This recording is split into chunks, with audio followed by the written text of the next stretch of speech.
Sir నిన్న ఏదైతే రజనీకాంత్ గారు, టీవీ నైన్ రజనీకాంత్ గారు ఏదైతే ధర్నా చేశారో, ఏదైతే మోహన్ బాబు గారు ఒక వాళ్ళ పర్సనల్ ఇష్యూని అక్కడ మీడియా అక్కడికెళ్ళడం జరిగింది. అక్కడ మోహన్ బాబు గారు ఆయనకున్న టెన్షన్స్ వల్ల గాని, ఇతర వేరే కారణాల వల్ల చేసుకోవడం గాని, దానికి ధీటుగా ఇప్పుడు టీవీ నైన్ రజనీకాంత్ గారి కొన్ని జర్నలిస్ట్ సంఘాలు గాని ధర్నాలు చేయడం జరిగింది. మోహన్ బాబు గారు క్షమాపణలు చెప్పాలని జెప్పేసి.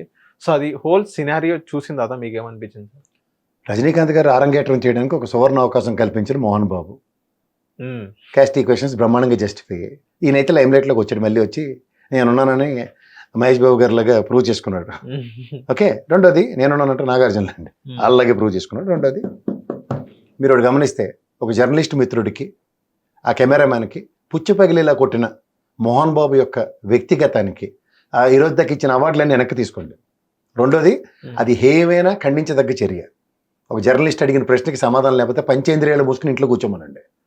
దండం పెట్టుకుంటూ నటించుకుంటూ వచ్చి మైక్ లాక్కుని కొట్టిన దాంట్లో ఆ గుర్ర కొంచెం ఉండి, పక్కన పోలీసులు ఓ పపెట్ షో చూస్తున్నట్టు చూస్తూ నిలబడితే చాలా బాధాకరంగా ఉంది. రెండోది ఏంటంటే, పర్సనల్ విషయాలు అన్నప్పుడు ఏంది మంది మార్బలాలతో ఎవరెవరి మీద నెత్తి వాదుకుంటున్నారు. ఈ కొడుకులు మీరు కొట్టు సస్తే ఇంట్లో తాళాలు పెట్టుకుని చచ్చిపోండి, దరిద్రం వెళ్ళిపోద్ది. అంతేకాని ఇది సమాజంలో ఒక వ్యవస్థ నడుస్తున్న దగ్గర వ్యవస్థకు విభిన్నంగా ప్రవర్తిస్తున్న మీ తీరుతెన్నులు ఒకసారి గమనించుకోండి. ఇదే ప్రెస్లో మా నాన్న పైన ఉన్నారు హాస్పిటల్లో, మీరు వెళ్తారా? ఆ విష్ణు నిన్న ప్రెస్ మీట్ చూస్తే నిజంగా సిర్రెత్తుకొచ్చింది. ఏంద్రా మీ అహంకారాలు, ఏం చూసుకుని మిట్టమెట్లాడిపోతున్నారు. ఈ రోజుకి కూడా మీరు పారాసైట్స్లే. స్వయం ప్రతిపత్తి ఉన్న వాళ్ళు మీరు కాదు. మీ నాన్నగారు సంపాదించిన దాని మీద ఇంకా పడి తినుకుంటూ పడి సినిమాలు తీసుకుంటూ ఇక్కడ జూబ్లీస్ ఉన్న ఆయన తీసుకెళ్ళి ఎక్కడో దండకారణ్యంలో కూర్చోబెట్టారు, తీసుకెళ్ళి పెద్ద ఆయన్ని. మీ వల్ల మనశ్శాంతి లేకుండా సమాజం మీద చూపిస్తున్నాడు మోహన్ బాబు గారు, అంతకని ఇంకేం లేదు.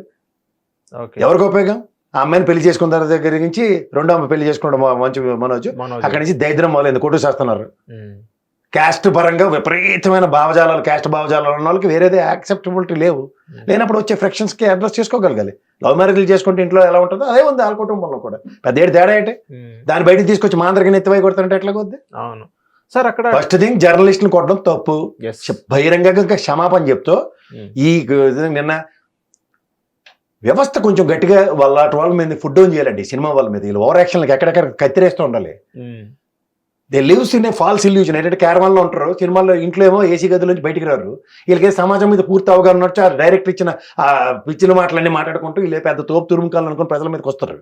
ఇక్కడ మీరు ఒకటి గమనిస్తే, తండ్రికి పిల్లల మీద ఫ్రస్ట్రేషన్. ఎందుకంటే దమ్మిడికి పనికిరాని పిల్లలు గుదిబండల్లో ఈ రోజుకి కూడా ఆయన ఎత్తికే ఉన్నారు.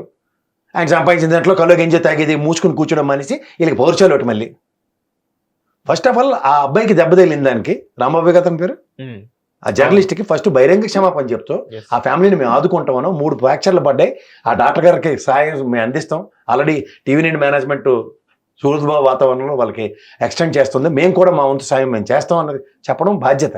ఆ ఫ్యామిలీతో మీరు మా ఇంటికి వచ్చారా, అలా ఎప్పుడో దాసనారాయణ గారు చుట్టాలైనందుకు, దాసనారాయణ గారు ఇంట్లో పెరిగినందుకు అలాంటి డైలాగులు చెప్పుకుంటే ఏందే తమాషాలు? నోరే తిరగదు. ఫస్ట్ ఆఫ్ ఆల్ తెలుగు భాష రాదు. వీళ్ళని అనవసరంగా ఎవరండి ఎంటర్టైన్ చేస్తున్నారు? అసలు తమ్మిడికి పనికిరారు వీళ్ళు. వెళ్ళి ఇంట్లో బౌన్సర్లు, వీళ్ళకి అలవాడేటండి నాకు అర్థం కాదు. ఇంటి చుట్టూ 10-20 మంది ఏంటి సెక్యూరిటీలు. సెక్యూరిటీ అంటే పహారా కాస్తారు, ఈ బౌన్సర్లు ఏంటి ఇటు వచ్చిన దానికి? అంటే విష్ణు గారు ఏం చెప్పారంటే, మోహన్ బాబు గారు మీరు ఒకసారి అబ్జర్వ్ చేసినట్టయితే ఒక నమస్కారం చేసుకుంటూ మెల్లగా రావడం జరిగింది. ఆయనకున్న టెన్షన్, తేనె పూసిన కత్తి అంటారు తెలుసు కదా, ఇలా నటించుకోండి మహా నటి అని దండం పెట్టుకుని రావడం, కత్తి తీసి పొడిచేస్తాడా, కొట్టేస్తారా జర్నలిస్టులని? ఎవరిచ్చారండి వీళ్ళకి అధికారాలు? నచ్చితే సమాధానం చెప్పు బాబు, నేను ఇప్పుడు సమాధానం చెప్పదలుచుకోలేదు, నేను తర్వాత నిరంతరం చెప్తాను, ఇది మా అంతర్గత విషయం, దండం, వెళ్ళిపోండి, అయిపోయింది. నా ఇంట్లోకి వస్తావా, మైకులో లాక్కుని విజువల్స్ చూడండి సరే. సార్ ఇంకోటి అంటే అంచేత వీళ్ళని కండెమ్ చేస్తూ ఇలాంటి సమాజంలో సమాజ విరుద్ధంగా నడుచుకుంటున్న కుటుంబం కింద వేలెత్తి చూపించండి. First of all don't entertain them. Okay, వాళ్ళ కడుపు మంట ఎలా ఉన్నాయి, 100 కోట్లు పెట్టి పెద్దోడి మీద సినిమా తీస్తున్నారు, చిన్నోడికి కడుపు రగిలిపోతుంది. ఆవిడకి ఈడ్చుకొస్తే 10 రూపాయలు కూడా వాటికి. ఆ సినిమాలు తీసి తిరగబడిపోయారు కదా, ఒకరు కూడా కూర్చొని చూడలేదు. సార్ ట్రాక్ రికార్డులు గమనించండి ఒకసారి. సో ఇంకోటి ఏంటంటే, ఏదైతే మోహన్ బాబు గారు కొన్ని హెల్త్ ఇష్యూస్ వల్ల బాధపడుతున్నా, ఆ టెన్షన్ ఏంటి హెల్త్ ఇష్యూలు?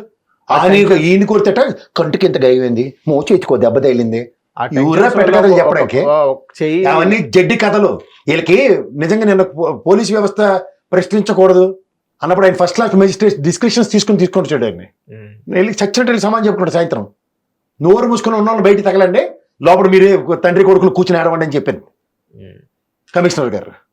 హిట్ టీవీ యాప్ ని డౌన్లోడ్ చేసుకోండి. ఇందులో short news, live news, entertainment movies అన్ని అవైలబుల్ గా ఉన్నాయి. Please download Hit TV app. Hit TV app. Hit TV యాప్ని ఫ్రీగా డౌన్లోడ్ చేసుకోండి.